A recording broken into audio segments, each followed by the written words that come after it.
Hi viewers, welcome to our channel. ప్రస్తుతం మనతో పాటు ఇమ్మంది రామారావు గారు సీనియర్ జర్నలిస్ట్ ఉన్నారు. వారితో ఒకసారి మాట్లాడదాం. సార్ నమస్కారం. సార్ నమస్తే బాబు. సార్ ఏపీలో మరి కూటమి అధికారంలోకి రావడం చూస్తున్నాం. చంద్రబాబు నాయుడు గారు మరి చీఫ్ మినిస్టర్గా తొందరలో ముఖ్యమంత్రిగా ప్రమాణ స్వీకారం కూడా చేయబోతున్నారు రేపు 9వ తారీఖున. ఈ నేపథ్యంలో కూటమికి ఇంత భారీ మెజారిటీ రావడానికి, ఇన్ని సీట్లు దక్కించుకోవడానికి గల కారణం ఈవీఎంలను చంద్రబాబు నాయుడు గారు ట్యాంపరింగ్ చేశారని చెప్పేసి ఒక ఆరోపణ, అది కూడా జగన్ మేనమామ రవీంద్రనాథ్ రెడ్డి దగ్గర నుంచి రావడం చూస్తున్నాం. సార్ మరి ఆరోపణ పైన మీ ఒపీనియన్ ఏంటి? అంటే నిజంగా ఈవీఎంలను ట్యాంపరింగ్ చేయొచ్చు అంటారా? అసలు మీ ఒపీనియన్ సార్ ఆయన కామెంట్స్ పైన. మరి లోపల 151 సీటు వచ్చింది. అప్పుడు మీరు చేసిన పని ఇదేనా? ఏమైనా ట్యాంపరింగే చేశారా? ఒకళ్ళని గెలిచినట్టుగా ప్రకటించి పవన్ కళ్యాణ్ని తర్వాత ఓడిపోయారని చెప్పారు. అది మీ మహత్యమేనా? అందువలన ఇలాంటి పిచ్చి పిచ్చి మాట్లాడకూడదు. మాట్లాడామంటే దానికి ఒక ఆధారం, స్వచ్ఛత ఉంటుంది. మీరు ఈవీఎంనేమో నేలకేసి కొట్టారు. దాంట్లో పాము ఉంది, ఆ ప్రజలు రక్షించడం కోసం ఈవీఎం పగలగొట్టానని చెప్పాడు. పాము ఉంటే పాము కనిపించాలి కదా. ఇలాంటి చిల్లర మాటలు మాట్లాడే వాళ్ళందరూ వైసీపీ పార్టీ వాళ్ళమాట. ఏవైనా వాళ్ళది నోరా డ్రైనేజా అండి? ఏమైనా విచక్షణతో మాట్లాడారా? అక్కడి నుంచి తీసి చూసుకొచ్చినట్టయితే రోజు గలీజీ మాటలు, రారా నన్ను చేయరా అంటుంది. తర్వాత అక్కడ చెప్తున్నారు, కడుపు మంటతో చెప్తున్నానండి. తర్వాత వచ్చినట్టయితే కొడాలి నాని ఏ రోజు బూతు మాటలు లేకుండా కొడాలి నాని మాట్లాడుతుంటే ఆ టీవీలు కూడా ఆఫ్ చేసుకునే సమయం వచ్చింది. అలా ఆఫ్ చేసుకుంటున్నారు. అంబటి రాంబాబు, తర్వాతనేమో ఇక్కడ అనిల్ కుమార్ యాదవ్, పేర్ని నాని, ఒక్కరా ఇద్దరా వల్లభనేని వంశీ అని పెద్ద మాట అన్నాడు ఏకంగానే. వీళ్ళందరూ అన్ని మాటలు ఆడితే ఎంతో, ఆయన ఒక్క మాటకి అంత కుమిలిపోయారు అన్నమాట. అదే చలించిపోయారు అందరూ కూడా, ప్రజలందరూ కూడా ఇంత మాట అన్నాడా అని చెప్పేసి. అందులో ఎన్టీ రామారావు కూతురు పరాయి మనిషి కాదు. ఎన్టీ రామారావుని దేవుళ్ళ కొలుచుకున్నటువంటి వ్యక్తి తాలూకు కూతురు. ఆవిడ విషయం తెలుసా? చంద్రబాబు నాయుడు ఎలా పెళ్లి చేసుకున్నాడో తెలుసా వీళ్ళకి?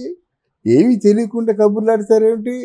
అందరు అక్క చెల్లెళ్ళు ఆవిడ చాలా సాత్వికురాలు, బయటకు మాట్లాడదన్నమాట. ఆవిడకి ఆ 53 రోజులు జైల్లో పెట్టిన తర్వాత కసి పెరిగిపోయి మాట్లాడింది, కానీ అది మాట్లాడదు. ఎవరు వచ్చినా కాఫీ, వాళ్ళ అమ్మకు వచ్చిన అలవాటే ఉంది. వాళ్ళ అమ్మగారు కూడా తారకమ్మ వచ్చిన రాగానే బాబు టీ తాగారా అంటుంది, లేకపోతే వెంటనే మీ టీ వస్తుంది, అంతే. తెలిసిన వాళ్ళు అయితే పిల్లలు బాగున్నారా అంటుంది. ఈ 2 మాటలు తప్ప 3వ మాట ఆవిడ ఎరగదు. అటువంటి వ్యక్తుల మీద మీరు అభాండాలు వేసి మీరు ఏం మూట కట్టుకున్నారు ఇప్పుడు?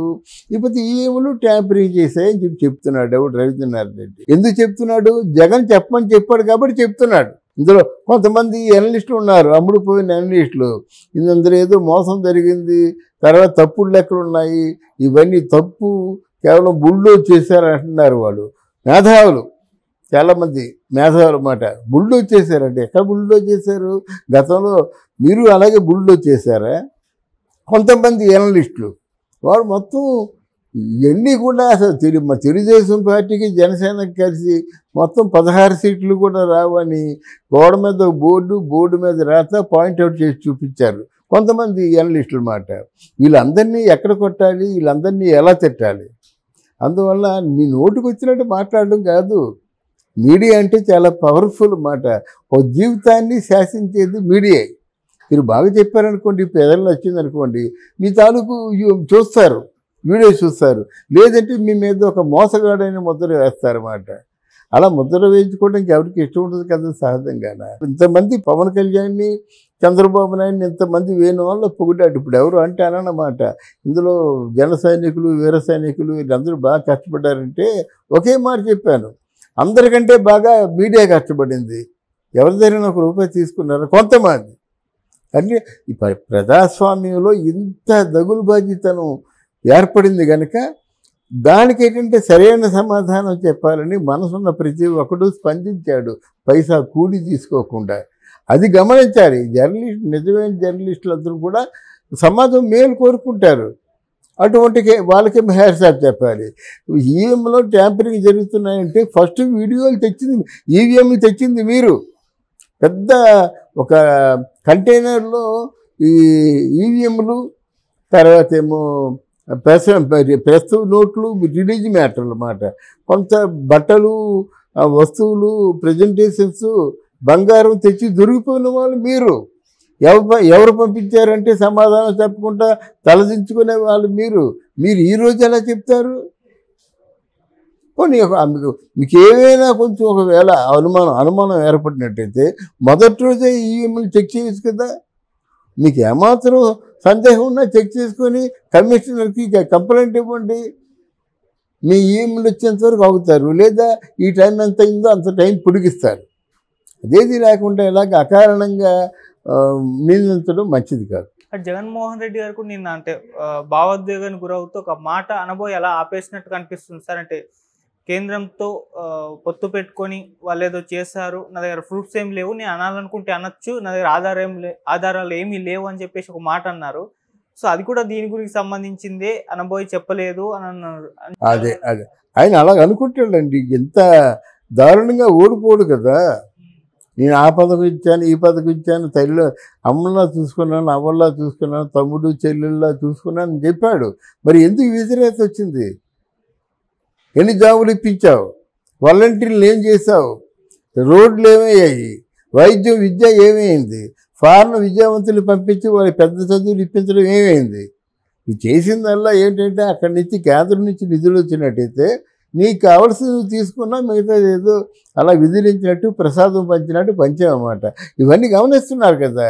ఒక ముఖ్యమంత్రి లెవెల్లో ఉన్నవాడేమో అబద్ధాలు ఆడొస్తే జనవరి 1 నుంచి మే నెల వరకు మీకు వేశాను మీ అకౌంట్లో అంటున్నావు. 5 నెలలు వేయలేదు. దీనికి సమాధానం ఏం చెప్తావు? వేయకపోతే వేయలేదే చెప్పాలి, వేస్తే వేసానని చెప్పాలి. ఈ 5 మాసాలు నువ్వు డిఫాల్టర్ అయిపోయావు కదా. నువ్వు తీసిన గోతులో నువ్వే పడ్డావు. అరే లెక్కింపుకి దగ్గర పడినప్పుడు ఎగ్జిట్ పోల్స్ వచ్చేసాయి. లెక్కింపుకి దగ్గర పడినప్పుడు ఇంకా నిండా ముంచేసిన సజ్జలేమన్నాడు, మీరందరూ సంబరాలకి రెడీ కండి అన్నాడు. ఇది మాయమాటలు కాదు. చంద్రబాబు ఏమి నోరిప్పాడా? మనమే గెలిచేస్తున్నాం అన్నాడా? ఏమన్నది కదా. మరి మీ అందరూ సంబరాలు రెడీ అండి అన్నాడు. హోటల్ బుక్ చేస్తా అన్నారు, హోటల్ నిండిపోయాయని చెప్పారు.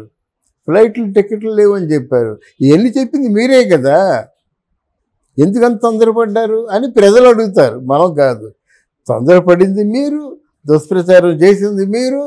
గత రాంగ్గా మీకేమో మీ క్వార్టర్లో ఉండే వాళ్ళందరూ చెప్తే రోజా ఓడిపోయినా సరే నేను ఓడిపోయినా మా జగనన్న అత్యధిక మెజార్టీతో గెలిచింది. ఎవరు ముంచారు? కొడాలి నాని మరి మాట్లాడలేదు, పేర్ని నాని మరి మాట్లాడలేదు, అలాగే అనిల్ కుమార్ యాదవ్ మాట్లాడలేదు, విడుదల రజనీ మాట్లాడలేదు, అంబటి రాంబాబు మాట్లాడలేదు. ఇంకేముంది?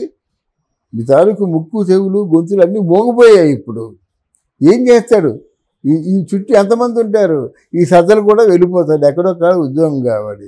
విజయసాయి రెడ్డి వ్యాపారాలు ఉన్నాయి, చూసుకుంటాడు. సుబ్బారెడ్డి మళ్ళీ నాకేదో నామినేటెడ్ పోస్ట్ ఉంటే బాగుంది అనుకున్నాను, కానీ ఏ పోస్టు లేదని పాపం దిగులు చెందుతాడు అన్నమాట. ఈయన ఇక్కడ మొహం చూపించలేక మళ్ళీ ఏలన్నా వెళ్ళిపోవాలి. ఎప్పుడు ఇక్కడ ఆయన మీద శిక్షలు లేకుండా ఉండి ఈయన మీదేమో ఇది సిబిసిఐడి అంతకుముందు ఉన్నటువంటి లెక్కల ప్రకారంగా ఆయన వాయిదాలకు వెళ్ళలేదు, అది నేరం కనుక ఆయన చేసిన నేరాలకి తగిన శిక్ష వేయడం ఖాయం. శిక్ష వేస్తే జైల్లో ఉంటాడు. ఏదో శిక్ష తప్పించుకుంటే ఏలాంటన్నా వెళ్ళిపోవాలి కూతుర్ల దగ్గరికి. మళ్ళీ ఇంతలో వైసీపీ పార్టీ వస్తుందన్నటువంటి ఆశ లేదు. అదేనండి, మీ కుటుంబంలో ఉన్న వివాదాలు తాటాకు మంటలు అంటే అన్నమాట. తాటాకు చూడటం మంట ఎలా గుప్పుని వెలుగుతుంది అన్నమాట. ఆ మంట ఎప్పుడు చల్లారిపోతుంది. అంటే ఈ కుటుంబంలో ఉన్నటువంటి ఇట్లాంటి ఏవైనా కొంచెం చిలిపి తగాదాలన్నీ కూడా సమసిపోతాయండి. Thank you so much. Thank you అమ్మ.